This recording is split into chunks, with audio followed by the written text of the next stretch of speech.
You know that saying, family is everything, or blood is thicker than water? Yeah, I believed that. For 19 years of my life. Until the day my parents gave me an ultimatum in front of the whole family. Give your room to your brother, or get out of this house now. And me? I grabbed my things and chose the door. Everyone said I was crazy, that I'd regret it, that you don't just walk away from family. 5 years later, guess who showed up at my door begging for forgiveness and asking for financial help? Exactly. Them. But here's the paradox no one tells you.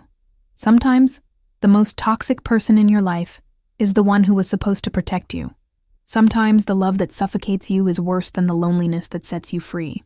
And sometimes, the greatest revenge isn't destroying the people who hurt you. It's simply thriving without them. And when they come crawling back, you set the rules. I know, it sounds cruel. Maybe even selfish, right? But stay with me till the end of this story. Because I promise, you'll rethink everything you've been taught about loyalty, family, and forgiveness. My name is Emily, and this is the story of how I lost my family to finally find myself. It's the story of how the worst night of my life opened the door to the best version of who I could become. Is it about revenge? Yes, but not the kind you're thinking of. It's about the sweetest revenge of all, living well, setting boundaries, and making the people who underestimated you face their own mistakes. So if you've ever felt invisible in your own home, if you've been the strong one, everyone forgets because you can handle it.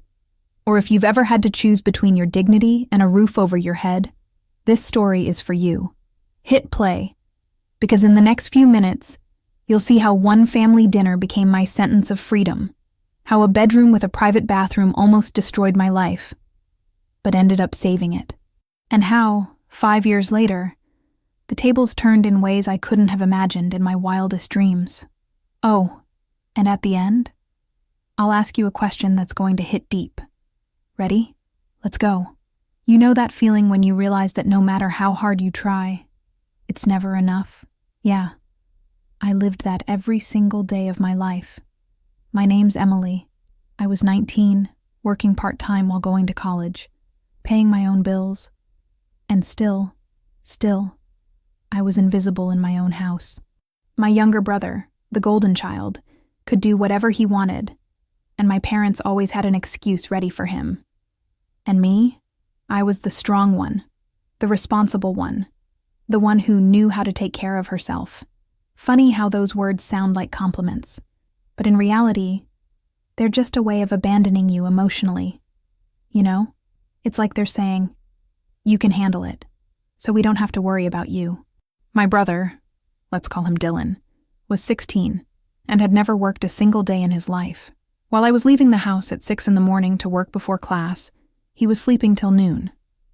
While I was studying late at night to keep my grades up, he was spending hours gaming without any consequences. Teachers would call to complain. Oh, he's just going through a rough phase. He'd break something in the house during one of his tantrums. Poor thing, he's a confused teenager. I looked at all that and thought, did I ever get that same understanding when I was his age? Spoiler, I didn't. But the worst part wasn't even the unfair treatment. It was how normal it all felt to them. Like it made perfect sense that he deserved more attention, more resources, more everything. And then came that dinner. That damn dinner that changed my life forever. My parents decided to host a big family gathering. Uncles, aunts, cousins, grandparents. Everyone around the same table. I even thought it was weird because it wasn't anyone's birthday or a special holiday. But I figured, maybe it's just a casual family get-together. How naive I was. In the middle of dinner, my dad tapped his glass with a knife to get everyone's attention and dropped the bomb. We have an announcement. Dylan needs more space to develop his hobbies, so Emily will be giving him her room. Just like that. Out of nowhere. In front of everyone. As if he were announcing what dessert was being served next. My room was the only one with a private bathroom. I'd earned that space after years of sharing a room with Dylan when we were kids. It was my refuge, my peaceful corner after exhausting days. And now, suddenly, my parents decided I had to give it up because my brother needed space for his new gaming setup. That's right. A gaming setup. Not to study better, not to start working from home. No, just so he could play more comfortably. And the revenge I felt brewing inside me at that moment wasn't blind rage. It was something deeper, something that burned and ached at the same time. It was the clear realization that I would never, ever be a priority in that house. I looked around the table. Some of my uncles looked uncomfortable. Others kept their eyes on their plates. My grandma, who'd always been closer to me, opened her mouth like she was about to say something. But my mom cut her off quickly. Don't worry. We already talked to Emily about it. Lie. A blatant lie in front of everyone. They hadn't talked to me at all. This was an ultimatum disguised as a family decision. And then my dad added, with that tone that doesn't allow for discussion, Emily, you're an adult now. You can sleep in the smaller room. Or, if you prefer, you can start looking for another place. You've always been independent anyway. There it was. The ultimatum. A choice that wasn't really a choice. You know that feeling when you're in one of those dreams where you're screaming but no sound comes out. That was exactly it. My heart was pounding so hard I could hear it in my ears. My parents' words echoed in my head. Look for another place. You've always been independent. They were kicking me out. Disguised as a compliment to my independence, it was an eviction. And the worst part? Doing it in front of the whole family, as if they wanted witnesses, like they wanted allies for when I tried to protest later. It was calculated, cruel, and completely unnecessary, because deep down, it wasn't about the room. It was about making it clear who the real favorite child was. Dylan wasn't even paying attention to what was happening. He was on his phone, probably texting his friends about some new game. He didn't even ask for the room. They offered it to him. And in that moment, I realized something that hit me with a mix of sadness and clarity. My parents had created a monster, and I was the necessary sacrifice to keep feeding it. Every time they told me to be understanding, every time they said Dylan needed more attention, they were really teaching me that my worth was tied to how much of myself I could erase. And the real revenge, the kind that truly hurts and transforms, doesn't come from yelling or causing a scene. It comes from choosing yourself when everyone expects you to keep sacrificing. The silence at that table was deafening. Everyone was waiting for me to do what I always did: swallow my pride, lower my head, and accept it. After all, that's what responsible Emily always did, right? But something inside me cracked in that moment. You know when you've been holding something heavy for so long that your arms start shaking, and suddenly you just let go? That's exactly what I did. I let go. I stood up from my chair with a calmness I didn't even know I had, looked at my parents and said, "All right, I choose to leave." The look on their faces was pure shock. They expected resistance, tears, negotiation, but not acceptance. Because acceptance in this case meant I was agreeing to cut the cord they'd been using to control me. My mom was the first to react, her voice a mix of nervousness and the need to stay in control. "Emily, don't be dramatic. There's no need to overreact like this." Dramatic. That word people love to use to invalidate any real emotion a woman expresses. I took a deep breath and replied, "I'm not being dramatic, Mom. You gave me a choice. The room or the door. I chose the door." My dad tried a different tactic, his usual offended authority tone. "Are you really going to disrespect your family like this? In front of everyone?" That's when I finally understood their game. It was never about the room. It was about obedience. It was about keeping me in line, small, quiet, and always available to be the family's emotional doormat. But you know what?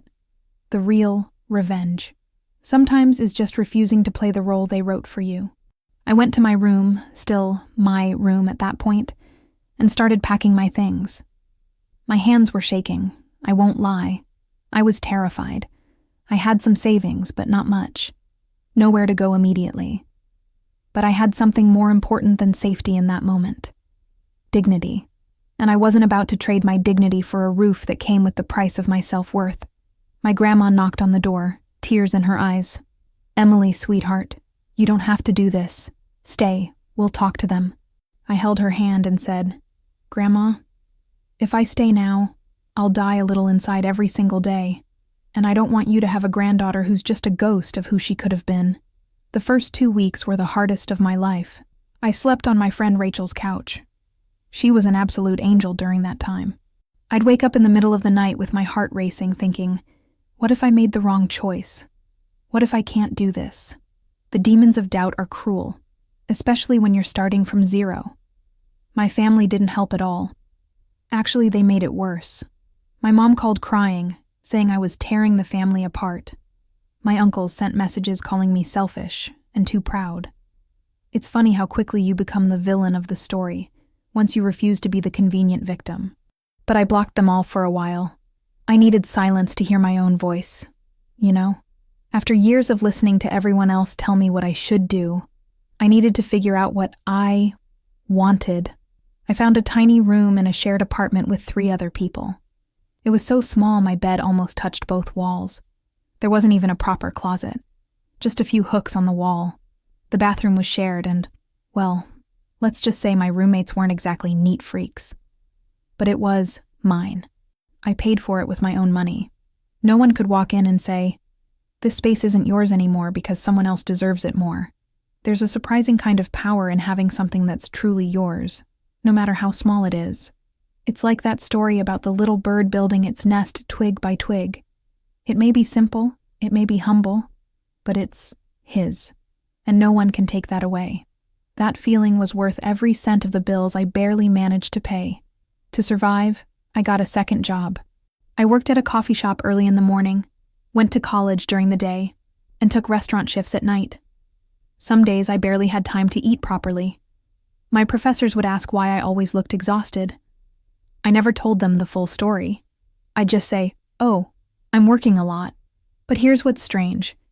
Even though I was exhausted, surviving on caffeine and cheap sandwiches, I felt more alive than I ever had before. Because for the first time in my life, I was building something of my own. Every hard day was a brick in the foundation of my independence. And that, no one could take from me.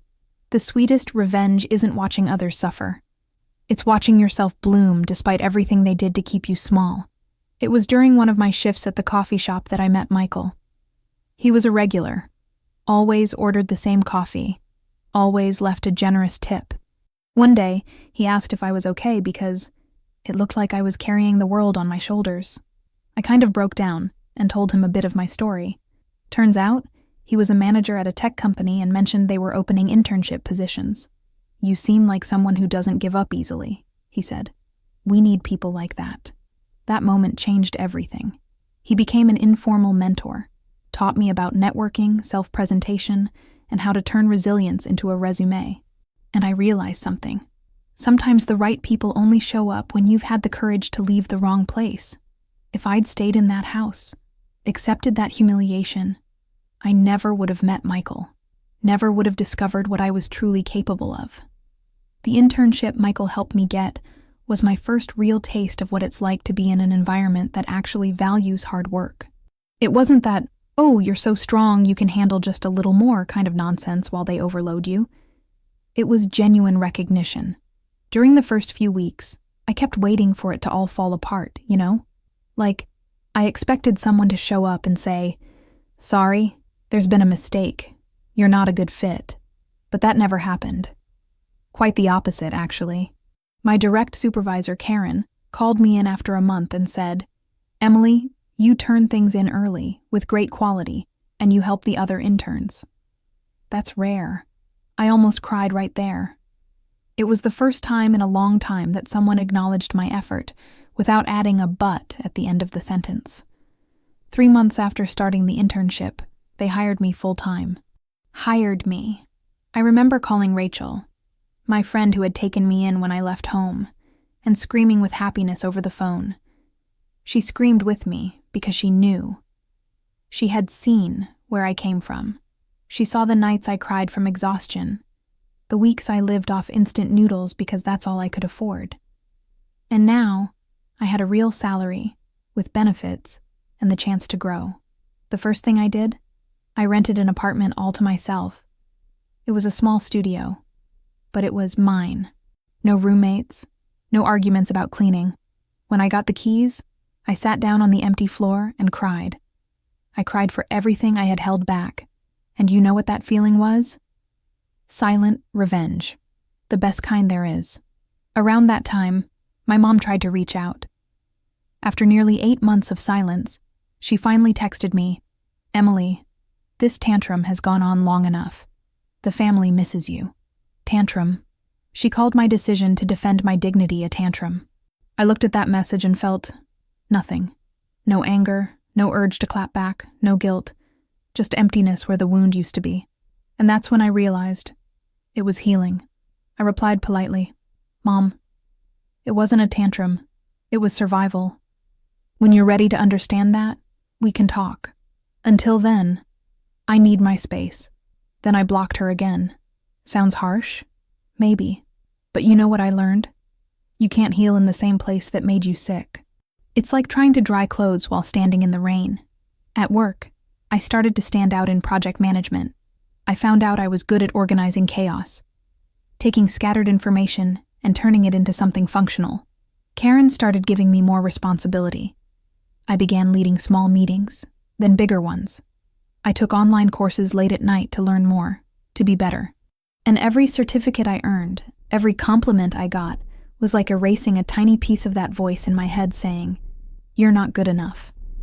Because let's be real, when you grow up in a house where nothing you do is enough, that voice sticks to you like gum on your shoe. But real work, real effort with real recognition, that's what slowly silences it. It's revenge against your own insecurities, against everything they made you believe about yourself. By the end of my first year, I graduated from college. It was tight financially, and I was beyond exhausted, but I did it. At the ceremony, Rachel was there. Michael was there. My coworkers were there. You know who wasn't? My family. I didn't even tell them, honestly, because I knew that if they came, they'd find a way to make it about them. "Oh, we always knew you'd make it." From the same people who literally kicked me out. No, that diploma was mine, built on sleepless nights, sacrifices, and choices. And when I walked across that stage to get my diploma, it felt like crossing a bridge. On the other side was the Emily who used to settle for crumbs of affection. On this side stood the Emily who was now building her own full table. In my second year, I got my first promotion, junior analyst. Sounds small? To me, it was everything. It meant a raise. It meant I could start saving money. It meant I had a path, a future. Karen called me into her office and said, "Emily, you're one of the most dedicated professionals I've ever worked with. And I've been doing this for 15 years. I was 21, and I was building a solid career, had my own place, started therapy, best decision ever, and was rediscovering myself. I started taking painting classes on Saturdays. Learned that I actually liked cooking. Small things I'd never had time to explore, because I was always busy being the responsible daughter. And you know what's funny? Sometimes I'd see my mom's posts on social media. Yeah, I checked occasionally, not gonna lie. She'd post pictures of Dylan with captions like, "My prince," or "So proud." I'd heard through distant cousins that he'd dropped out of school. Spent all day at home gaming. But in her posts, she was always trying to show a different reality. Dylan exploring his talents, when it was literally just him in front of a computer. And I didn't feel angry. I felt pity. Pity because I knew that kind of love wasn't helping him. It was killing any chance he had to become a real person. And I felt a strange kind of revenge, you know? Not the, he got what he deserved kind. More like, I warned you and you didn't listen. But the silence of my success spoke louder than any words I could have ever said. The third year was when things really started to take off. I got another promotion, this time to full analyst. My salary had basically tripled since I started as an intern. I managed to move into a real one-bedroom apartment with a separate living room, a proper kitchen, the whole deal. And the best part? There was an extra room I turned into a home office. Remember the ridiculous reason my parents used to kick me out? Dylan needs space for his hobbies. Well, now. I had my own space, built with my own sweat. The irony didn't escape me. Every time I looked around my tidy, organized apartment, done exactly my way, I thought, this is the sweetest revenge. Living well. That's it. Around that time, I started investing. I learned about stocks, funds, all that stuff. Michael, my mentor, introduced me to a financial advisor who helped me make a plan. I had goals now. Buy my own place in 5 years, build a solid emergency fund, travel. Things that once seemed impossible back when I was sleeping on Rachel's couch. I took my first international trip to Iceland. I'd always wanted to see the northern lights. I posted a few photos, not many, just enough. And guess who showed up in the comments? My mom. The photos are beautiful, honey. Miss you so much. As if nothing had ever happened. As if she hadn't called me dramatic and selfish 3 years before. I didn't reply. I just left it there, floating in the void. Just like she'd left my cry for help all those years ago. It was also in that 3rd year that I met James. He worked in another department. We kept running into each other in the elevator. One day he started a conversation, asked me out for coffee, and I don't know. It just felt natural. He was kind, funny, had his own family issues, so he understood mine without judgment. It took me months to tell him my full story. When I finally did, he held my hand and said, "Emily, the fact that you got back up doesn't make you strong. You were already strong. This just gave you the chance to show it." Man, I needed to hear that. For so long, I thought my strength was a curse, something that justified people treating me badly, but it wasn't. Strength is something to celebrate, not punish. And being with someone who understood that, who really saw me, was freeing.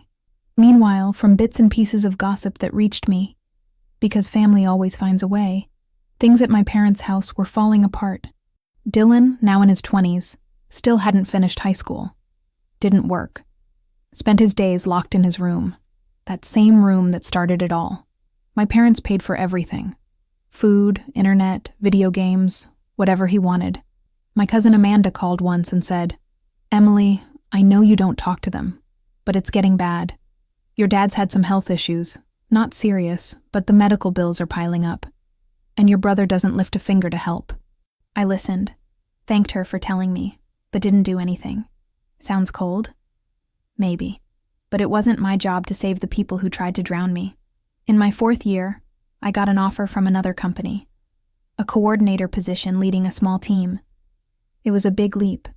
I was torn because I liked my current job, but Karen herself encouraged me. "Emily, you need to fly.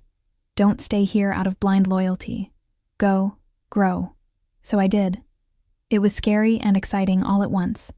My first meeting as a coordinator, I looked at the 4 analysts reporting to me and thought, wow, I'm responsible for people now. But the wild part? I was good at it. I understood what it was like to be invisible, to be undervalued, so I made sure my team felt heard, appreciated, and credited for their work. And the team thrived. My boss, Sandra, said in a review, "You lead with empathy and strength. That's rare." And I thought, I was born from a mix of pain and resilience. The ultimate revenge is using your pain to make sure no one else feels it. It was between the 4th and 5th year that the messages from my family became more frequent and more desperate. Uncles asking me to make peace, life's too short. Cousins saying, "Family is family, you have to forgive." Even my grandma, my safe place, called crying, saying my dad wasn't doing well and that I should visit. I listened, felt a pang in my chest, but also anger. Anger because no one had that same concern when I was the one who needed help. When I was sleeping on a borrowed couch, eating instant noodles every day, working myself to the bone just to survive. Where was the family is family back then? Oh, right. They were too busy calling me selfish and dramatic. Funny how family only remembers you exist when they need something, huh? By my 5th year away from that house, I bought my own apartment. Not huge, but beautiful. 2 bedrooms, a nice neighborhood, a balcony overlooking a park. I signed the papers with my hands shaking from emotion. James was there. Rachel was there. My co-workers sent me messages of congratulations. I threw a small housewarming party. And that night, after everyone left, I sat on the balcony with a glass of wine and let the tears flow. Tears of gratitude, pride, relief. I had done it. On my own. Without them. In spite of them. And that right there was my greatest revenge. Not against them, but for myself. I proved to myself that I was worth all of this. And more. And no one, ever again, could take that away from me. It was on an ordinary Tuesday. One of those days when you don't expect anything different. That my phone rang with a number I hadn't seen in years. My parents' house number. My heart skipped a beat, you know? Even after 5 years. Even after all the therapy, I still had that automatic reaction. I let it ring. Didn't answer. It went to voicemail. 5 minutes later, it rang again. And again. And again. On the 4th call, I picked up. It was my mom. And her voice was broken. It wasn't the firm, controlling voice I remembered. It was the voice of someone on the edge. Emily, please don't hang up. I know you don't owe me anything, but I need to talk to you. In person. It's about your father. My stomach turned. What happened? He's had some issues. Nothing that's... But Emily, please, come here, just once. It took me 3 days to decide whether I'd go or not. James told me the decision was mine alone. That he'd support me either way. Rachel was more direct. Look, you don't owe them anything. But maybe you need to do this for you. To close that chapter once and for all. Go. See it with your own eyes. And decide. She was right. It wasn't about them. It was about me. About not having a bunch of what-ifs echoing in my head 10 years from now. I called my mom and said I'd come on Saturday afternoon and stay for at most an hour. She agreed, her voice still trembling with that fragility that bothered me. Because honestly, I didn't want to feel pity. I didn't want to feel that pull of poor mom. But it's hard to completely cut off certain connections, no matter how toxic they've been. When I parked in front of that house, it felt surreal. 5 years. 5 years since I'd left carrying my suitcases and my dignity. The house looked smaller, older. The paint was peeling in places. The garden my mom used to care for was neglected. I took 3 deep breaths before ringing the doorbell. My mom opened the door, and man, she had aged. Not just from the years, it was like life itself had weighed her down. She hugged me. I stood stiff. Thank you for coming, Emily. Really. Thank you. I stepped inside. The house smelled different. Had that stale, uncared-for air. Piles of mail on the table. Dirty dishes in the sink. This wasn't the obsessively tidy house I remembered. It was like it had crumbled along with the illusion of the perfect family. My dad was in the living room, sitting in his usual armchair. He'd aged too. Thinner, with deep circles under his eyes. He saw me and tried to stand up, but winced in pain. Stay seated, Dad. My voice came out colder than I expected. He nodded. Emily, you look good. Different. I'm fine. Awkward silence. My mom brought coffee, her hands trembling slightly. I sat on the couch facing them and asked bluntly, what happened? My dad sighed deeply. Had some heart problems. Nothing fatal. But I had to go through a few procedures. The bills are heavy. Really heavy. And with my job, I had to cut back, so he didn't finish. He didn't need to. I got the picture. And Dylan? I asked. My mom and dad exchanged a look. The kind that says everything. He's in his room, my mom said quietly. He didn't want to come down to see you. He's going through a hard time, Emily. I almost laughed. Almost. A hard time? Mom, he's 21. How many hard times is he going to have? My dad tried to step in.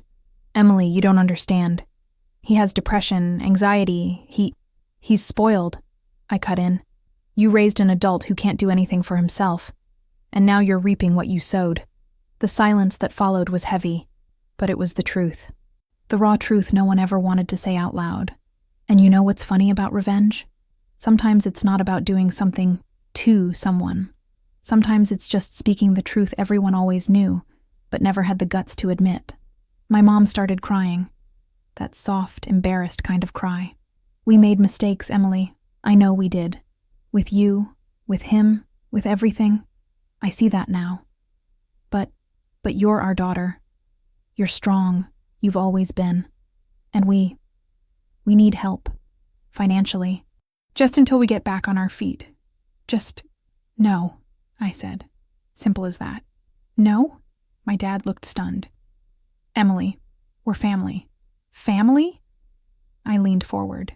Family was what I needed when you kicked me out in front of everyone.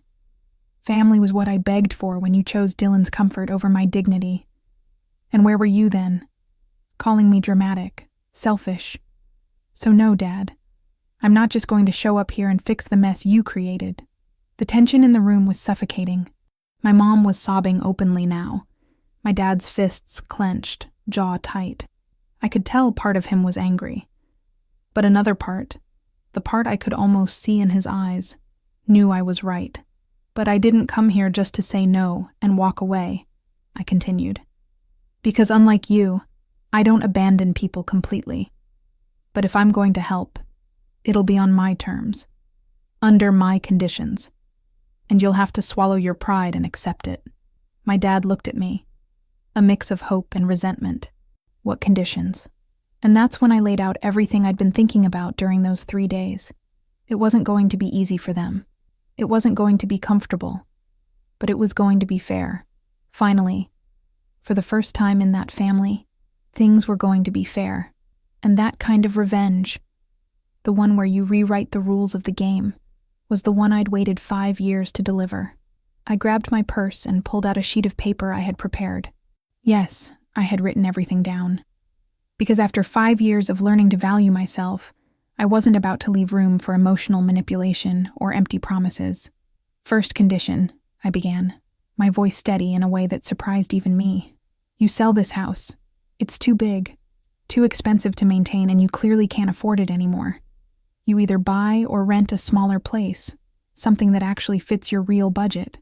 My mother's eyes widened. Emily, this house holds so many memories. We raised you here. Memories? I cut her off. Mom, the only memories I have of this house are of being invisible and in the end humiliated. So that excuse doesn't work with me. Next condition, Dylan moves out. The silence that followed was so heavy I could almost feel its weight in the air. You can't be serious, my dad said, his voice tight. He's your brother. He has issues. He's 21 and has zero responsibility because you never gave him any. And now, here we are. He's getting a job, any job, and moving out, whether it's alone or with roommates. You can help with the first month's rent if you want, but after that, he's on his own. My mom had gone pale. Emily, he won't make it. He doesn't know how to do anything. Exactly, Mom. Exactly. And he'll never learn if you keep being his safety net. I was 19 when you kicked me out. He's 21. If I could do it, so can he. It wasn't cruelty. It was the truth that family had been avoiding for years. And the deepest revenge isn't destroying those who hurt you. It's refusing to continue the sick cycle they created. Third condition, I went on, because I knew that if I paused, they'd try to negotiate. You start family therapy. It's not optional. You two have toxic patterns that destroyed this family, and if you want any kind of relationship with me in the future, you need to work on them. And no, I won't be joining the sessions. This is about you two acknowledging and changing. My dad rubbed his face. Emily, therapy's expensive, with the medical bills. I'll pay for the first 10 sessions, I said. After that, it's on you. Because part of taking responsibility for your lives means paying for your own healing. It hit me then. How ironic it was that, in that moment, I was being more of a parent to them than they ever were to me. But it wasn't blind, unconditional love. It was self-respect that overflowed into compassion, with boundaries. And the financial part? My dad asked, and I saw the shame in his eyes. Shame for having to ask. Shame for needing help from the daughter he threw out. I'll help with a fixed monthly amount. It's not much, but it should be enough to cover some bills. That amount doesn't increase, no matter the excuse. And if I find out you're using it to support Dylan, it stops immediately. I placed the paper on the coffee table. It's all here. You have 1 week to decide whether you accept or not. If you do, we'll draft a signed agreement with all the conditions. If not, I walk out that door, and you'll never see me again. Simple as that. My mother looked at the paper like it was a sentence. And maybe it was. A sentence to their freedom, if they had the courage to accept it, but also a sentence that marked the end of their control over the family's narrative. That's when we heard heavy footsteps on the stairs. Dylan was coming down, 5 years without seeing him. He looked different, heavier, pale from lack of sunlight, unshaven, wearing wrinkled clothes. He stopped at the bottom of the stairs and looked at me with a mix of disdain and discomfort. "Well, look who showed up. The prodigal daughter," he said, his tone dripping with sarcasm. I stood up. We were face to face. "Dylan, came here because I couldn't stand hearing all the crying anymore. What are you doing, coming here to stir things up? To feel superior?" I took a deep breath. I wasn't going to let him get under my skin. "No, Dylan. I came because, unlike you, when someone in this family needs help, I show up. Even if this family treated me like trash." He laughed, a humorless laugh. "Always the martyr, huh, Emily? The saint. You think you're better than everyone." "I don't think I'm better than anyone," I said calmly, surprising myself again. "But I work. I pay my bills. I built my own life. Meanwhile, you, 21 years old, still live in the room that was supposedly so important they kicked me out for it. So tell me, what have you done with that precious space? Achieved anything? Built anything? Or just hidden there avoiding life?" He clenched his fists. My mom quickly stood up. "Emily, Dylan, please." "No, Mom, let me talk," Dylan said, still staring at me. "You blame me? You blame me for everything? I didn't ask to be the favorite. I didn't ask for any of this." "No, you didn't," I agreed. "But you accepted it. And not once did you stand up and say, 'Hey, it's not fair what you're doing to Emily.' You just enjoyed the ride while it lasted." The silence that followed was different this time. It was the silence of raw truth, finally spoken. Dylan opened his mouth, closed it, then opened it again. "I was 16, Emily. I was a kid. And I was 19. And I had to become an adult overnight. So no, Dylan, that's not an excuse." I looked at him, really looked, and felt something strange. It wasn't hate. It wasn't even anger. It was almost pity.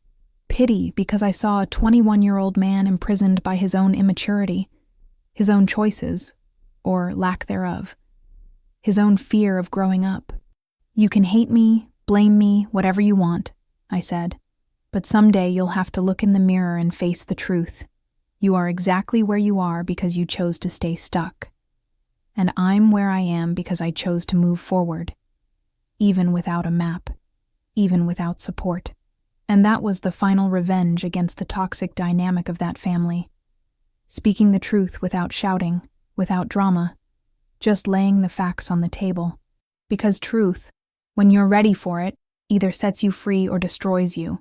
But either way, it transforms you.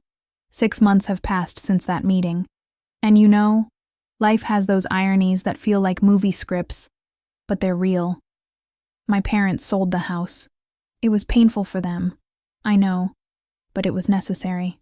They moved into a 2-bedroom apartment in a simpler, humbler neighborhood. No appearances, no pressure to maintain the illusion of a perfect family. And interestingly, my mom told me during one of our monthly talks. Yes, we talk once a month now, always on the phone, at a scheduled time, that she feels lighter. It's strange, Emily, but it's like a weight's been lifted off my shoulders. The house was beautiful, but it was also a prison. I understood perfectly. Sometimes we cling to things we think define who we are, when really they're just suffocating us. Family therapy has been interesting. I won't lie. There were moments when my mom called me crying, saying it was too hard, too painful. And I answered honestly, "Mom, growth is painful. But you know what's even more painful? Staying trapped in the same patterns that destroy everything around you." She went quiet for a while and then said, "You're right. I'll keep going." And she did. My dad is more resistant, more stubborn. There were sessions he flat out refused to attend, and their therapist, Dorothy, had to be pretty firm with him. But slowly, very slowly, I'm seeing small changes. He called me a few weeks ago and, for the first time, apologized. A real apology. No excuses. No buts. Just, "Emily, I was wrong, and I'm sorry. I won't lie. I cried after hanging up, because that's all I ever needed to hear. And Dylan? Oh, Dylan. That part's complicated. He fought it. Hard. Spent weeks locked in his room, refusing to even consider moving out. My parents wavered too, thought about giving in. But I was clear. Either you stick to what we agreed, or I'm done." It was tough, but necessary. Dylan finally got a part-time job at a warehouse. It's not glamorous, not what he dreamed of, if he ever dreamed of anything beyond leveling up in a game. But it's a start. He's sharing an apartment with 2 other guys now. My mom told me he calls to complain, saying it's hard, that he can't handle it. And you know what she said? For the first time in her life, she told him, "Honey, it's hard for everyone at first, but you'll learn." I could hardly believe it when she told me. Almost. That was a small revenge that wasn't even mine. It was hers, against her own mistakes. My relationship with my family is different now. It's not that warm, picture-perfect thing you see in commercials, and it probably never will be. There are too many scars, too many old wounds locked away in drawers that don't open easily. But it's honest. It's real. When we talk, we actually talk. No fake small talk. My mom asks about my work and really listens. My dad, in his awkward way, tries to show pride, even though it's still hard for him. "You're doing well, Emily. You made it." That's about as much as he can say, and that's okay. I don't need their approval to validate my existence anymore, and that's a kind of freedom I can't even fully describe. The financial help I give continues. It's a fixed amount, deposited on the 5th of every month. Not much, but enough to cover the basics. And you know what's interesting? I added one extra condition I hadn't mentioned before. Every month, my mom has to send me a statement showing how the money was used. At first, she thought it was invasive, but then she understood. It's not about control, it's about responsibility and transparency. Things that never existed in that family. And so far, not a single cent has gone to Dylan. They're sticking to it. And that, in a way, shows that people can change. Not completely, not overnight, but little by little when they really want to, or when they have no other choice. Sometimes the perfect revenge is simply setting healthy boundaries and watching people finally respect them. James and I are engaged now. He proposed last month on our apartment balcony during sunset. It was simple, intimate, perfect. And you know what the first thought that crossed my mind was? Should I invite my family to the wedding? I brought that question to therapy. Yes, I'm still going. It's the best thing I do for myself. And my therapist asked something that changed everything. "Emily, do you want them there because you truly want to share this moment with them, or because you feel like you should want to?" And I realized, I don't know yet. And that's okay. The wedding's a year away. I have time to decide. But one thing I do know, whatever I decide, it'll be my decision. Not out of obligation, not out of guilt, not out of pressure. Mine. Looking back at that dinner 5.5 years ago, I see now that it was both the worst and best moment of my life. It was when everything fell apart, but also when I got the chance to rebuild. Better.